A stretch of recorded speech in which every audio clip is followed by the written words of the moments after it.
And the other distraction that I called out, particularly with the 401k industry, is we have to change the pattern or the mindset of the employer.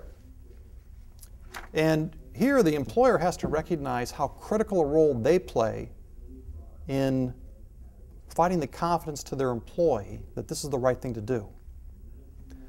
As an example, even though Schwab offers advice at no additional cost to any participant who uses our services, we've been doing that for years, there are still employees that say, okay, what's the catch? And unless the employer steps in and says, we have researched this, this is a model that works, it delivers results, use it, it has our support and our endorsement.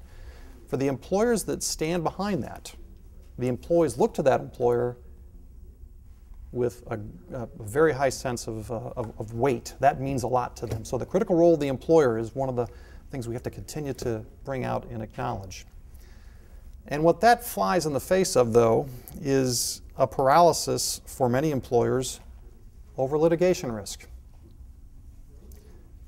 There was a quote from one of our advisory board members that I shared, and it was done about 3 or 4 years ago before the laws even were changed to enable automatic enrollment and default investment elections in the 401k plans.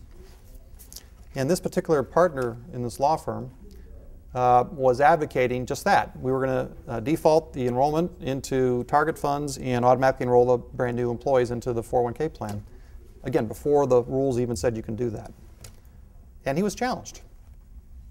And he ultimately came out and said, in effect, look, if I'm going to be sued, if I'm going to be on the stand, I want to be talking about what I thought was the right thing to do as opposed to doing nothing. And so what that came down was just a sign of, we need employers to be smart and courageous about recognizing that, yes, you can't avoid litigation risk. Nobody can. But we can do smart things, do the right things for the investors. And if I come back again to that statistic, I'll repeat it a gazillion times, only 1 in 4 participants, whether they're in Schwab or Fidelity or Financial Engines programs, or I'm sorry, Hewitt, we're all seeing the same results.